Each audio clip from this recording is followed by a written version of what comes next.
Welcome back to our channel 217 Prince YT. While all the remaining hunters were taking the injured and evacuating the area, Thomas jumped toward Jin-Woo with superhuman speed.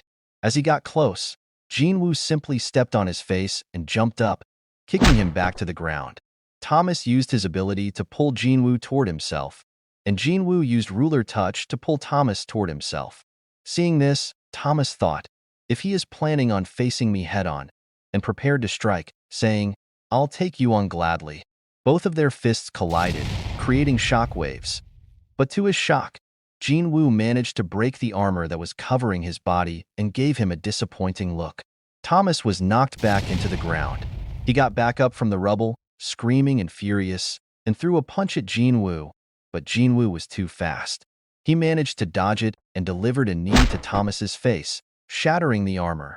By that time, the agents from the Hunter Association had also arrived at the location and were stunned to see the amount of damage that was caused by those two fighting. The man told White to stay back as it was dangerous and pointed to something being thrown away in front of them. White asked the men what that was, and the man told him that it was Thomas Andre. They saw Thomas on the floor as Jin-Woo was beating him up. He thought, how can a mage-type hunter produce such power and speed? Gathering his strength, he said, "I can't lose like this," and tried to attack, but Jin-Woo was too fast. He managed to block the attack and ripped off the armor from Thomas's face. Furious, Thomas got back up, saying, "I am Thomas Andre. You think this is enough to take me down?" But from behind, Jin-Woo attacked him, saying, "I told you, didn't I? It doesn't matter who you are." He started to beat him up again. Agent White asked Jin-Woo to stop, but he wasn't listening and continued to strike Thomas, breaking his armor and bones in the process. Finally, Thomas accepted defeat, saying, "It's over. I lost." Jin-Woo stopped. Seeing his condition, White thought, to reduce the great Thomas Andre to such a state. How many hunters in the world could do such a thing? He wondered if there were any who could do so in the first place. Once this news got out, it would shake the world completely. He ordered the hunters present at the location to heal Thomas quickly. The hunter told him, "Every bone in his body has been broken. The blood loss is severe too. I won't be enough alone. It'll be better if everyone treats him together." They saw that no one had died in this fight, and White thought, I guess this is as well as it could have gone. One of the men informed him of something, and as they arrived at the spot, they saw the lifeless body of Hunter Huang on the floor, and Jin-Woo was also gone. Back in Korea, Jin-Woo was sitting on top of a building, as he had used Shadow Exchange to switch locations with Baru. Another entity was also present near him. He asked the thing, "It's been a while since you've been in Korea, right? We saw Baru, who was healing Jin-Ho in the hospital. Back in the US, the thing asked Jin-Woo to give him a name, and we saw it was Hunter Huang, who was kneeling before Jin-Woo. Jin-Woo told him, "How is greed? As you died being greedy." After that, he ordered him to put his head back on the ground. The next day, Jin-Woo was making his way toward the International Guild Conference. He asked Michael why there were so many reporters, and Michael told Jin-Woo probably because the reporters had already caught wind of his fight. As he entered the building, he thought, "I don't want to think about Huang anymore. I came to America just for one reason. As soon as my questions are answered, I'll have no business here anymore." And as he entered the room, everyone present inside turned their attention toward Jin-Woo. As he makes his way through the people in the room, they all talk about how he managed to beat down Thomas until he almost died. They also mention that Jin-Woo played a significant role in the Tokyo Gate.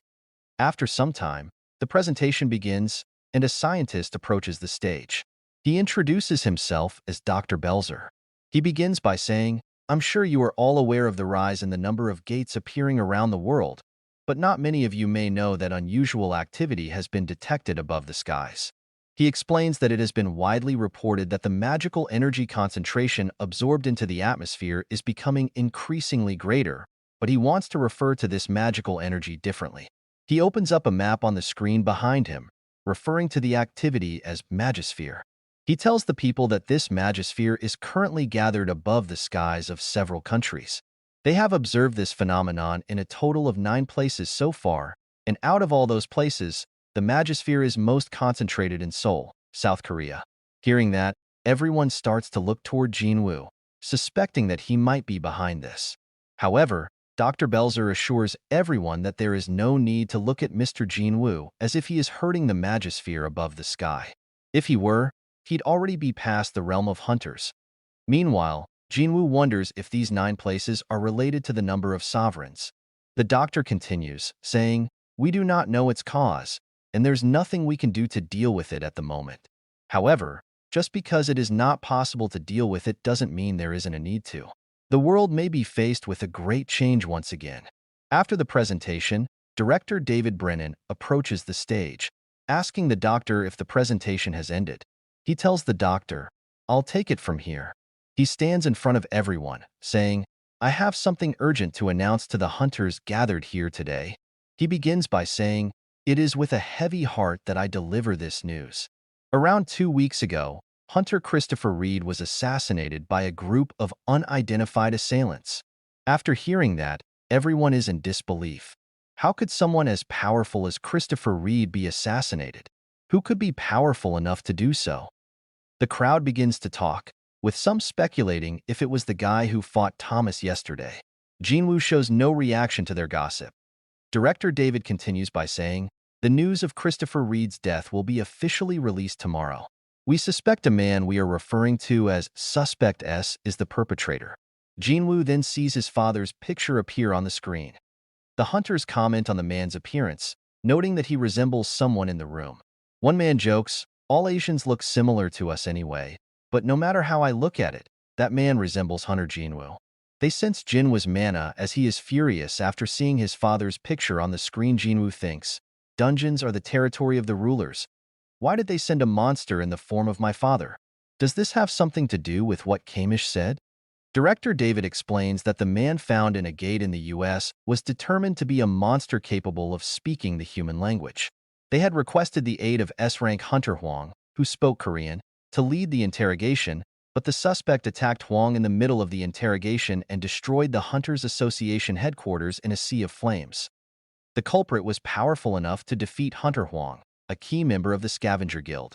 So they concluded that this strong, humanoid monster may have also targeted Hunter Christopher Reed. As Jin-Woo looks at the pictures, he notices him speaking to Huang, warning him not to set foot in Korea. Reed confirmed this, and Jin-Woo thinks, "There's no doubt about it. That man is my father." Director David tells everyone that they plan to request the aid of all guilds around the world to apprehend Suspect S and ask them to contact the authorities immediately upon discovering him. One person asks the director if there is any proof that Suspect S is not human. The director explains that his magic emission matches that of a monster. Another person asks if Suspect S claimed to be a human who went missing in a dungeon and if the hunter he described really existed. The director confirms this, saying, "Yes, he did." They then ask why the hunter's identity is not being revealed. The director replies that the hunter is connected to one of the people present in the room, so they've decided not to disclose that information. As the director is about to leave, another hand rises. It's China's 7-star hunter, Liu Zhigang, who says, "Wouldn't it be more helpful to reveal his identity in pursuit of his arrest?" He directly asks, "What's the monster's relation to Hunter Jin-Woo?" Hearing this, the director has no choice but to reveal the truth. He tells them, during the questioning, Suspect S revealed himself to be Hunter Jin-Woo's father. Liu then turns to Jin-Woo and asks, "If Suspect S turns out to be your missing father and other hunters attempt to hunt him down, what will you do?" Jin-Woo replies, "It's only right that hunters hunt down monsters. So if he is indeed a monster, I will take care of him myself. But if he is not a monster and truly my father, I will hunt down the hunters.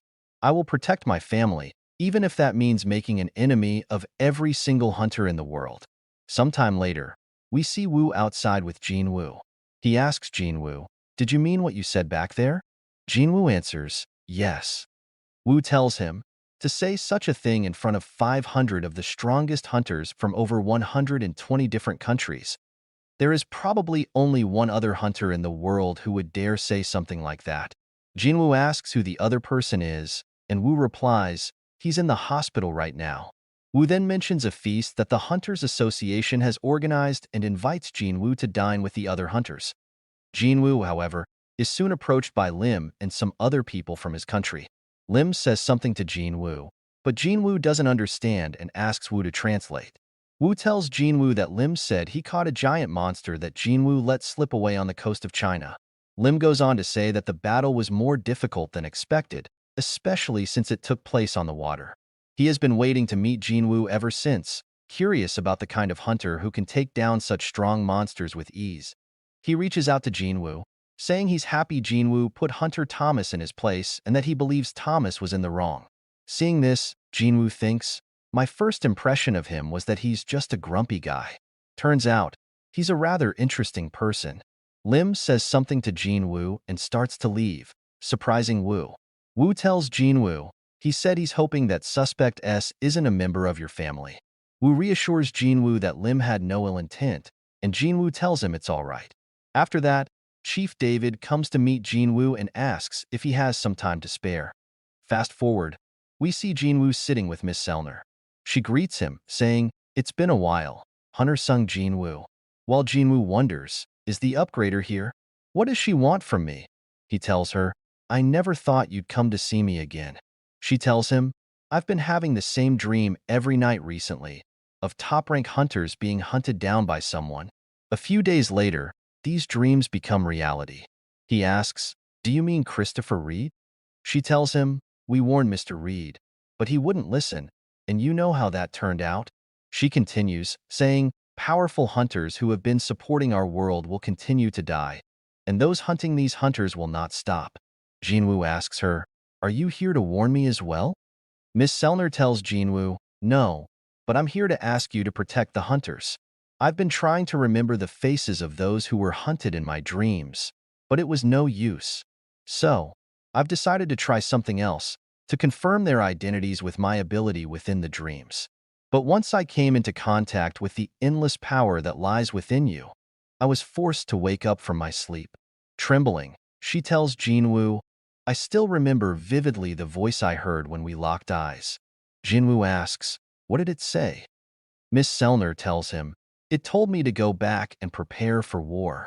Hearing that, Jin-Woo thinks, it's the battle between rulers and sovereigns that the King of Giants spoke of. He wonders, which side are the ones who are killing the hunters? He asks Miss Selner, what does this have to do with you asking me to protect the hunters? She continues, I detected a similar power within you. He thinks, she probably saw the power of the Shadow Sovereign within me that day. Director David tells Jin-Woo, they are in existence beyond hunters, and we request the help of your immense power to stop them. We weren't completely convinced when we were told you were the only one who could protect them, but we changed our minds when we saw the battle between you and Hunter Andre yesterday. He tells Jin-Woo that they are willing to offer anything he wants, even the greatest treasure that Kamish left behind, the runestone. He continues, saying, there are hunters in this world who have received powerful blessings, and they have supported the world with these powers. If they disappear, this world will not be able to last. Hearing that, Jin-Woo apologizes, saying, I can't do what you ask of me. Director David is surprised and asks, is this because you still have a personal grudge against Hunter Thomas? Jin-Woo tells him, that is not the reason. It's that I still do not know who I need to be fighting against yet. After the talk, he stands up and starts to leave. As he was going, Agent White thought about what he said in the conference room. I will protect my family, even if that means I'll make an enemy of every single hunter in the world. But as he was walking, Jin-Woo stops, turning towards Agent White, and asks him, could you give me the list of hunters you want me to protect? I'd appreciate it if you could provide an opportunity for me to meet those hunters as well. Hearing that, with a smile on his face, White tells him, of course. Fast forward. It's the last day of the International Guild Conference, the night of the hunters. We see Jin-Woo along with Jin-Ho, who has completely recovered. Jin-Woo asks him how he is feeling, and Jin-Ho tells him, good as new. As they were talking, some people were commenting about Jin-Woo, saying, he's right in front of us, and yet I can't feel his presence at all. He's on a different level. Turning their attention towards Jin-Ho, they say, that's the person for whom he fought Thomas Andre to save. A man approaches Jin-Woo, introducing himself as the CEO of a global corporation specializing in dealing with monster remains. He tells him that he wants to purchase all the giant monsters that Jin-Woo hunted in Japan and asks if he has a moment to spare. Jin-Woo tells him, I'm mainly in charge of the raids, and my vice chairman here is in charge of all business-related matters. After that, he leaves Jin-Ho with the CEO, thinking, he's really a proper vice chairman now. As he was thinking this, Agent White arrives with the list of hunters that need protection, just like Jin-Woo requested. He tells Jin-Woo, we have ranked the hunters based on their contributions and activity. Jin-Woo asks White, where do I rank on this list? White tells him, if they take into account the giants you took out, probably third or fourth. Looking at the list, Jin-Woo thinks, this is such a drag. I should just put a shadow soldier on each of them instead of memorizing all their names. Thinking this is a really optimal environment to place shadow soldiers on people that will allow him to contact the rulers through these hunters, he can tell who's a friend, who's a foe, and who he'll need to fight. As he was thinking this, he senses something, and Woo also tells him to be careful. Jin-Woo tells him, you don't have to worry about that. It was Thomas, who was coming straight toward him. Thomas says, I wanted to ask you one thing. Showing him his arm, he tells Jin-Woo, because the damage it took from magic power was too great. The healer's healing magic isn't working on it. Even the doctors said the same thing. Though it is slowly recovering, it's still far from being completely healed. He asks, you could have single-handedly wiped out my entire guild after dealing with me, but even amidst all the commotion, not a single guild member died, excluding Huang, who was the cause of the commotion. Why did you let us live? Jin-Woo tells him, because you did not commit a sin that deserves death. Hearing that, Thomas starts to walk away, saying, I plan to have a great funeral for Mr. Huang. He has committed a sin that deserves death, but please let him have a funeral. Raising his hand, he tells Jin-Woo, after my arm heals, I'd like to have a meal with you. If you give my manager your contact information, I'll contact you later. Laura tells Jin-Woo, my master just showed his gratitude towards you for not harming his guild members. She tells him, no matter how he looks, he's actually a shy person. She asks for his contact info so they can contact him in the future, as Thomas wants to give him a gift of gratitude and asks if there is anything he wants. But Jin-Woo tells her, there's no need to do that. Laura tells Jin-Woo, Thomas is very competitive, so he becomes uneasy when he feels he owes someone a favor. Anything will do. So could you please tell me something? Jin-Woo thinks for a minute and tells her, maybe a useful dagger. After she leaves, Agent White tells Jin-Woo, shall we meet and greet the hunters that are on the list? He adds, I will be your guide. Jin-Woo tells him, there is no need for you to do that. He asks, is there a person missing from the list? I don't see the rank 6 hunter. White tells him, we lost contact with him a couple of days before the conference. The secret agency and the Brazilian government both have yet to find his whereabouts. Hearing that, Jin-Woo wonders if the hunter has already been caught by the killers and thinks, that leaves 7 people on the list. Back in Korea, Chairman Go-Gun he is sitting in his office, feeling his heart. He thinks, it's quite strange. My heart refuses to stop shaking these days. Seeing his hand that was shaking, he thinks, it has been this way for a couple of years now, but I can feel it's getting worse recently.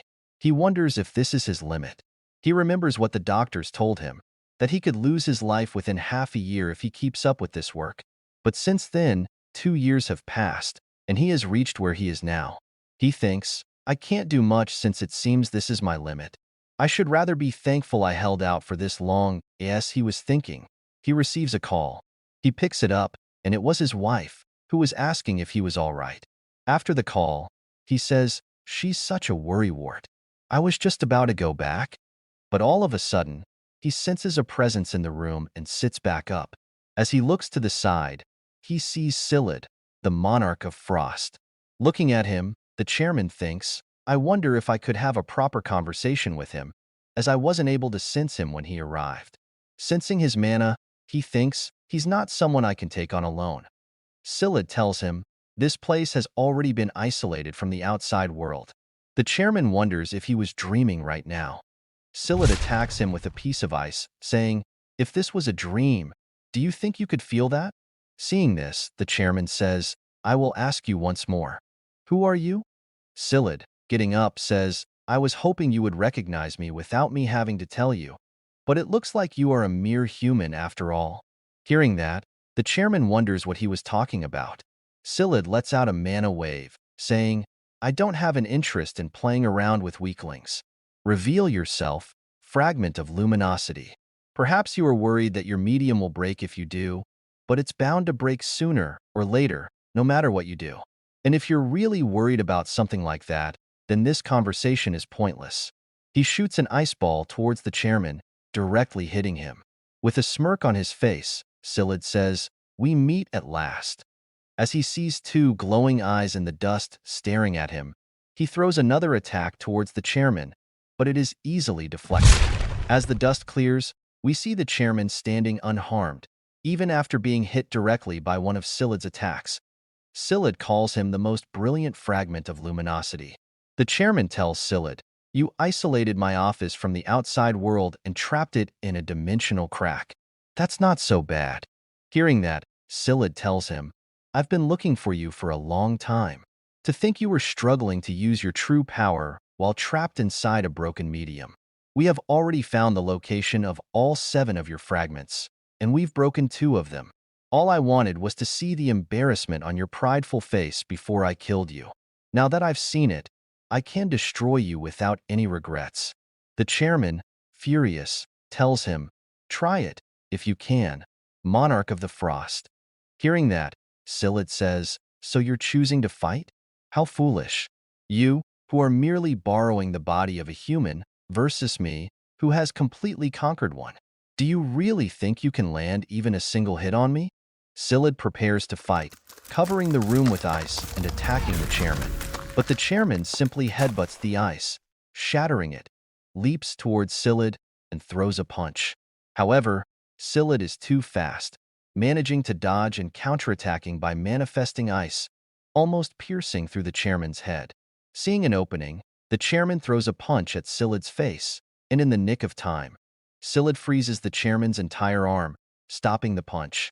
The chairman, using his strength, breaks through the ice and reaches to grab Scyllid. As the fight continues, the chairman's body starts to give out. He thinks, I need to finish this while I can still move, and throws a powerful punch towards Scyllid, planning to end the fight. But as the punch is about to connect, Scyllid manifests an ice shield in front of him and is knocked back from the force of the punch. The chairman falls to his knee as his body gives out, thinking, Is this my limit? Seeing him like this, Scyllid comments, It seems you've reached the limit of your medium. How pitiful, fragment of luminosity. Before the chairman could react, Scyllid, using his superhuman speed, approaches and pierces the chairman's chest with an ice sword. Smirking, he asks, How much time do you think it will take for you to find a new medium? I wonder, 1 year? Maybe 2 years? Unfortunately for you, our forces have already gathered. This world will be destroyed before you return. Your mistake was trying to protect this world. Did you really think you could defeat me without your guards? To his shock, the chairman starts to smile and tells him, Do you really think I fought against you for no reason? Just like we weren't able to predict that you would follow our footsteps, there was something important you missed as well. Scyllid asks him what he's talking about. Gathering his remaining energy, the chairman throws a fireball at Scyllid, but Scyllid dodges, and the attack lands on the wall behind him. Seeing this, Scyllid says, You almost had me. Is this what that important thing was? The chairman replies, Yes, this is exactly what I was talking about. As Scyllid turns towards the wall, he sees a crack in the barrier. The barrier breaks. Just for this, you risked everything? I doubt anything would change even if this were to work. The chairman gives a signal, and a shadow soldier that Jin-Woo had left with him emerges, escaping from the crack and managing to reach the real world. Seeing the creature, Scyllid asks, What can one single resident of the abyss do against us? Before he can complete his sentence, he notices something about the soldier and realizes he needs to take out the creature immediately. He rushes after the ant, but it has already escaped the dimension and reached Earth. Scyllid brings out his weapon and prepares to kill the creature. He manages to strike it, but his expression changes after seeing something. It was Jin-Woo, who had stopped his attack using nothing but his bare hands. Jin-Woo grabs Scyllid by the neck and asks, Who the hell are you? Calling him an ice elf, Scyllid, calling Jin-Woo the monarch of shadows, says, "The number of soldiers I can feel from your shadows. Why didn't you come into contact with us, even after gathering such a significant number of troops? You must be the thing I was missing, the one he told me about." He starts to freeze Jinwoo's arm. While being frozen, Jin-Woo thinks if this monster is a magic user. Summoning his dagger, he shatters the ice with no effort. Looking down at the creature, Scylla tells him, "Why don't we stop here for today? I'm not here to fight with our lives on the line." Jin-Woo asks him what he's talking about. Pointing towards the chairman's office, Scylla says, "Didn't you come here to save that human?" Jin-Woo thinks, "Now that I think about it, this ant is the one I put on the chairman." Horrified, he sees the chairman's condition. Manifesting an ice sword, Scylla tells Jin-Woo to choose. Will you fight against me or save him? He throws the weapon towards the chairman. Jin-Woo uses his ruler authority to grab the weapon, but a notification opens up instead, saying, the opponent's magic is resisting the authority of the ruler. Panicking, Jin-Woo throws his dagger towards the projectile, but it dodges the dagger on its own and heads toward the chairman. Jin-Woo has no choice. He chooses to save the chairman and stops the attack, deflecting it back out of the building. As he looks at Scylla, he sees that Scylla has already opened a portal and is leaving. Jin-Woo uses Dagger Rush, summoning all his daggers and attacking Scylla. One of the weapons manages to hit Scylla on the shoulder. Scylla says, "You're but a mere vessel, and you dared to put a scratch on me?" He starts to leave, saying, "I, monarch of the frost, will retreat for now. Wait until next time. For now, think of the nearly dead human as a gift for your shadow army." After he leaves, Jin-Woo turns towards the chairman, thinking, "I couldn't sense anything, even when things got to this state because of that barrier." Seeing the chairman's condition, Jin-Woo thinks, "It's not something I could heal using a healing potion," and calls for Beru. Hearing his call, Beru, with lightning-fast speed, arrives at the location. Jin-Woo asks him to use his healing ability to save the chairman at all costs. Beru starts to heal him, but after a while, he tells Jin-Woo, "My healing didn't work on him." Jin-Woo brings out the holy water of life as a last resort, thinking this might heal his injuries. But the chairman, in his final moments, stops him, saying, "Please don't." He thanks Jin-Woo for coming to save him. Jin-Woo tells him to wait a bit longer as he will send him to a hospital. The chairman tells him, "It's no use. Nothing can be done after taking damage from those kinds of attacks." He tells Jin-Woo that he is relieved that Jin-Woo was there to fight against the monsters and thankful that Jin-Woo possesses such power. He tells Jin-Woo that someday he will encounter a moment where he will have to choose a side, and requests him to please remain on the side of the humans. He tells Jin-Woo that he always wanted to fight alongside young hunters like him, saying he does not regret anything since he can leave things in the hands of youngsters like Jin-Woo, as he was drifting away. He tells Jin-Woo, "The reason my heart didn't stop beating until now was to meet you. It was all to meet you." He closes his eyes, saying, "What a relief. Thank you very much." Fast forward. The news that Brazil's hunter, Jonas, was found dead in a nearby river, and that the Korean Hunter Association's chairman was brutally murdered after being stabbed in his heart, is making headlines around the world. The whole world is in a state of panic. Mainstream media around the world is focused on the deaths of the hunters. The U.S. Hunter Association even issued a joint statement about this event. Humans are protected by the hunters, but who will protect the hunters? The death of world-class hunters worldwide is a threat on a different level. We see Jin-Woo attending the chairman's funeral. He turns his attention toward Woo, asking if he is all right. Woo, completely broken after the chairman's death, apologizes to Jin-Woo, saying, "I haven't been myself lately." He then asks Jin-Woo, "The monster that killed the chairman, was it impossible to kill, even with your power?" Jin-Woo tells him that by the time he had arrived, it was already too late. Woo says, "It still doesn't feel real. Just yesterday, he told me that he wanted to hear about my stay in the US. He urged me to hurry back to the country, and now he's gone." He thanks Jin-Woo for trying to save the chairman in his last moments. But Jin-Woo, enraged, replies, "No, I will kill it. I swear upon my life that I will kill the monster who killed the chairman, and then I will accept your thanks." He then asks Woo if he can call the reporters. Fast forward, we see Jin-Woo in a press conference, wanting to address the current danger to the world. He says, a monster colony with very high intelligence is targeting world-class hunters. They are far stronger than many hunters out there, and they do not care about weapons or ways to murder. These monsters specialize in blocking open spaces with magic and isolating their prey. So, those hunters who believe they could be a target of these monsters should stay around comrades who are willing to protect them. He recalls the creature, who called himself the Monarch of Frost when teleporting away, and how it was impossible to win against such beings, even for the strongest hunters. Jin-Woo instructs the viewers, if you do not possess such comrades, contact me through the Korean Hunters Association. The scene shifts to a cave where all the monarchs are gathered, discussing their next move. Scyld tells the monarchs, the shadow monarch is on the surface of the earth. Yogimut, the king of demonic specters, asks, didn't you say there was no vessel that could fully contain his true powers? Isn't that the reason the Dragon King can't remain on the surface of the earth? Scyld replies, he's more of a threat than the fragment of brilliant light. And he tells the rest of the monarchs that he will take care of Jin-Woo. He asks if they are willing to help. Hearing this, Tarnak, the king of monstrous humanoids and the monarch of the iron body, tells Scyld, by picking a fight against him, you're only looking for suicide. Your opponent is one of the strongest of the 9 monarchs. He suggests they wait for the monarch of destruction, the Dragon King, to return. Scyld counters, currently, we might be on the run, but we are the monarchs, and you say we should wait for the Dragon King? The only chance we have to defeat the Shadow Monarch is now, while he is still in human form. He asks them to help him, promising to take responsibility and return Jin-Woo to nothingness. Tarnak says, count me out of this, and Yogimon adds, I don't want to become like the monarch of white flames either. Rakan, the king of beasts and the monarch of fangs, agrees to help Scyld.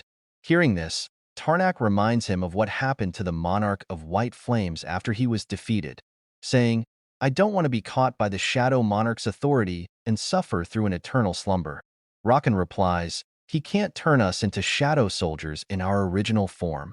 Tarnak informs him, the shadow monarch and the administrator are working together, so he might be able to turn us into shadow soldiers now. Tarnak and Yogimont begin to leave, saying, I do not want to turn into a tool in his world. After they leave, Rakan asks Scyld for proof that Jin-Woo is still human. Scyld shows him the dagger he used to attack, saying, he applied poison onto my dagger. It's not something the Shadow Monarch would do.